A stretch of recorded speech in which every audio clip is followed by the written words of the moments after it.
مشکل ہے اس کے لیے. صحیح. آج کی رات میں شاید مر جائے گی. میں گھر پہ لے آیا. اب پیار مجھے بھی بہت اس سے ہو چکا تھا, بڑی اچھی تھی, بہت اچھی تھی وہ. تو وہ جناب جب اس کی ایک ہمسائی وہاں پہ میرے پاس ہے, اس کا پتہ لینے کے لیے آئی, تو کہنے لگی کہ امین صاحب میں آپ کو ایک نا ہمارے پیر صاحب کا تعویذ ہے میرے پاس, اگر وہ اس کو پانی میں گھول کے کس طرح آپ پلا دیں تو مجھے امید ہے کہ یہ ٹھیک ہو جائے گی. تو میں نے اس کی طرف ایسے دیکھا کہ وہ مر رہی ہے, آخری اسٹیج پہ ہے, اور یہ تعویذ والا پانی پلانے سے وہ ٹھیک ہو جائے گی, یہ کیسے ہو سکتا ہے؟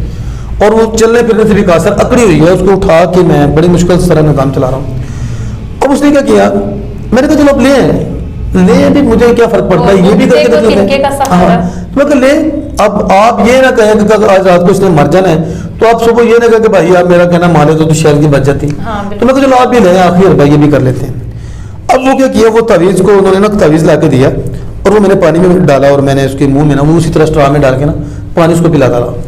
اب جب وہ میں نے پانی پلایا تو میں نے دیکھا کہ اس کی جو جبڑے تھے نا تھوڑے تھوڑے کھلنا شروع ہو گئے, اور اس کو پیاس ظاہری بات لگی ہوئی تھی. وہ اسٹرا سے ایک زندہ انسان کیسے کتنا پی سکتا ہے؟ اس نے اپنے ہاتھوں سے وہ گلاس پکڑا اور تھوڑا سے تھوڑا کر کے وہ تعویذ بھی پی گئی. اور تعویذ پلانا تو عورت نے کہا کہ تعویذ بھی اس کو پلا دے, اس کے پیٹ میں چلا جائے, وہ جو کاغذ کا ٹکڑا تھا.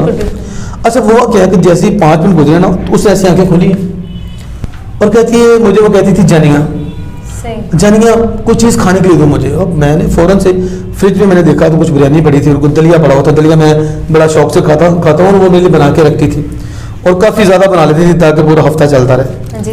وہ پڑا ہوا تھا, پورا باؤل بھرا ہوا تھا, وہ پورے کا پورا کھا گئی. اچھا. اور اپنے پاؤں پہ چل کے واش روم گئی, واپس آئی, کہتی جانی میں تو ٹھیک ہو گئی.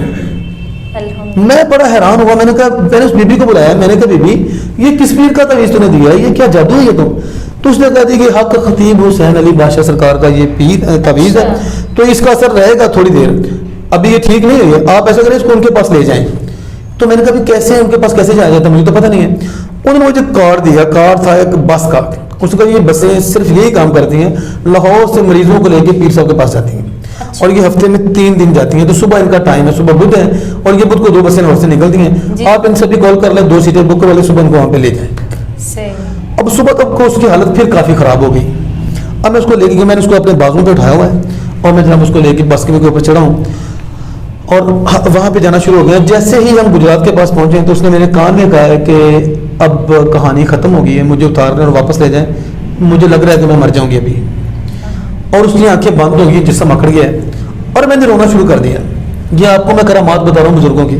میں نے رونا شروع کر دیا. میں نے کہا یار مریا اب کیسے, اب گجرات میں, اور ساری بس کو ایک جگہ پہ روکا, انہوں نے پمپ پہ روکا, اور ساری بس کیونکہ ساری مانگتی تھی پیر صاحب کو, وہاں پہ جانے والے تھے.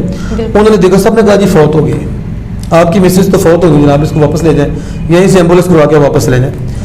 تو ایک مائی بیٹھی تھی بس میں, کہنے لگی کہ آپ ایسا کریں, ایک دفعہ آستانے پہ کال کریں, پیر صاحب کے آستانے پہ آپ کال کریں, اگر آپ کی کال ریسیو ہو گئی تو دم کروا کے دیکھ لیں, شاید یہ ٹھیک ہو جائے. بالکل صحیح. میں نے کہا تو مر چکی ہے. اب میں نے اس کو ایسے, میں نے نا رو رہا ہوں اس کو گلے لگا کے نا, تو اس کی ہلکی سی گرم سی ہوا نا میرے کان کی لو کو پڑی, مجھے لگا جیسے بھی زندہ ہے. میں یہ ابھی سانس تو لے رہی, ہلکے ہلکے سانس میں کال کی, اور ہماری قسمت کی پہلی کال ہی مل گئی حق خطیب حسین کی. نہیں تو وہاں پہ ہزاروں لوگ کال کر رہے تھے, مشکل سے کال ملتی ہے, اور 8-9 نمبر ہیں.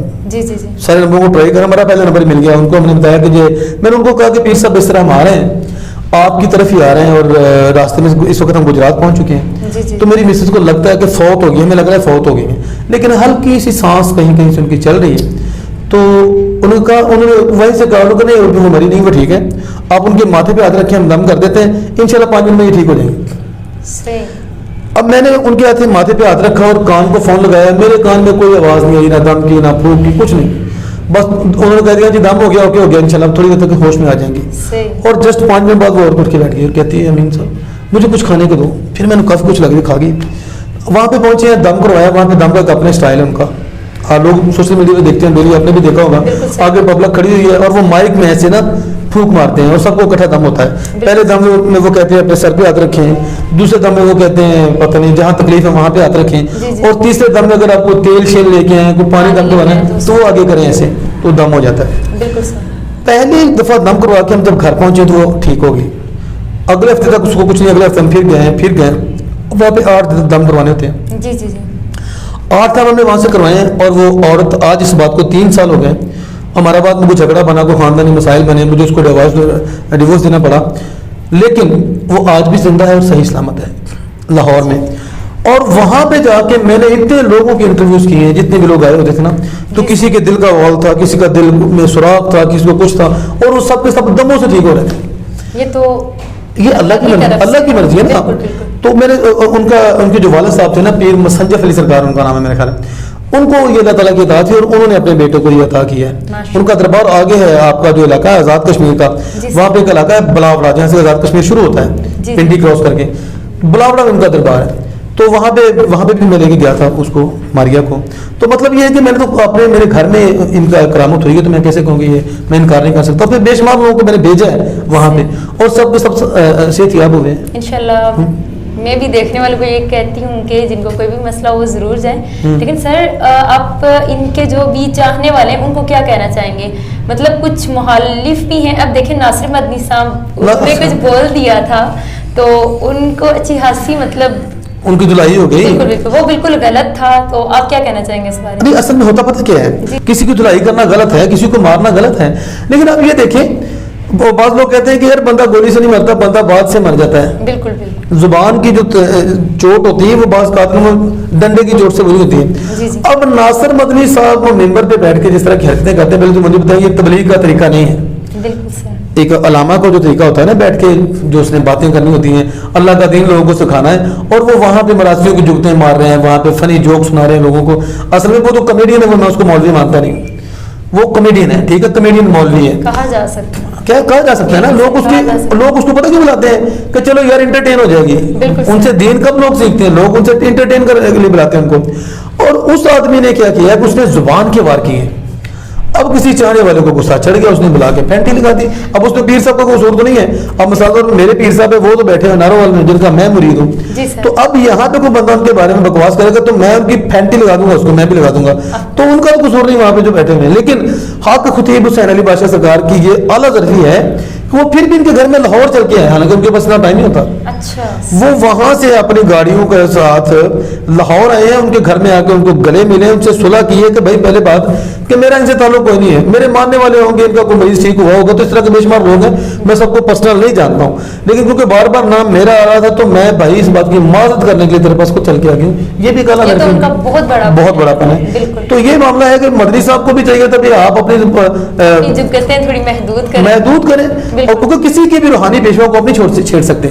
مثال کے طور پہ یہ تو مسلمان ہے, میں پہلے بھی آپ کسی کے روحانی پیشوا کو نہیں چھیڑ سکتے. مثال کے طور پہ اب ہندو ہیں, وہ شری رام چندر جی کو خدا نخواستہ بھگوان مانتے ہیں, بہت کچھ مانتے ہیں. تو ہمیں کیا حق پہنچتا ہے کہ ہم رام چندر جی کے بارے میں الٹے سیدھے الفاظ بولیں؟ کبھی بھی نہیں بولنا چاہیے, کیونکہ اس کے ساتھ ان کے کم از کم 100 کروڑ لوگ ان کے فالوور ہیں, 100 کروڑ لوگ ان کو بھگوان مانتے ہیں, 100 کروڑ ہے. تو آپ یہ اس طرح کی بات کر کے ان کو آپ پولیٹکس پہ ڈسکس کیا کریں نا, آپ اسلامی پوائنٹ آف ویو پہ ان ساری چیزوں سے بچ کے رہا کریں. ہر انسان اپنے عقیدہ اور اس تک اصل میں خاص یہ جو مذہبی معاملات ہوتے ہیں, مذہبی معاملات میں ہر بندہ دہشت گرد ہوتا ہے, ہر بندہ انتہا پسند ہوتا ہے, کسی بھی مذہب سے ہو.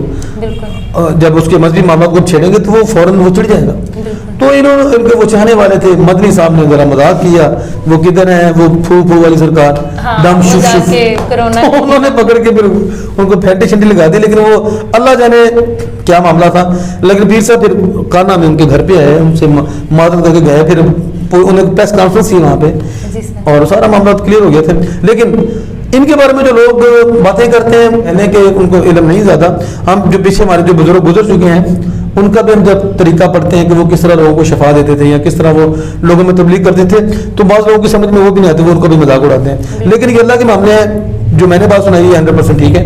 اور وہاں پہ میں نے بے شمار, میں نے دیکھا برطانیہ سے انگریز آئے ہوئے ہیں, تو وہ کہتا جی پیر صاحب آپ وہاں پہ آئے تھے مانچسٹر میں, تو انہوں نے وہاں پہ دم کیا تو میرے دل کو میں سوراخ تھا, تو میں آپریٹ نہیں کروانا. کہ ڈاکٹر کہتے ہیں ایک 2 سوراخ تھے, اور ڈاکٹر نے کہہ دیا تھا کہ فوراً سے پہلے آپریشن کروانا ہے, اور میں ڈرتا تھا آپریشن کرواتے ہوئے. اب تو پیر صاحب نے مجھے وہاں پہ سارے مجموعے کو دم کیا, میں بھی مجموعے تھا, اور جب میں گھر پہنچا تو میری تکلیف کم تھی, یعنی کہ تکلیف. اس کے بعد میں نے فیس بک پہ دم کروایا, لوگ فیس بک پہ دم کرواتے ہیں ان سے یار. اچھا. جب وہ ہفتے میں 2 بار دم کرنے کے لیے اسٹیج پہ آتے ہیں تو فیس بک پہ لائیو ہوتے ہیں, اور جو لوگ فیس بک پہ دیکھ رہے ہیں وہ فیس بک پہ دم کروا رہے ہیں, وہ بھی ٹھیک ہو رہے ہیں.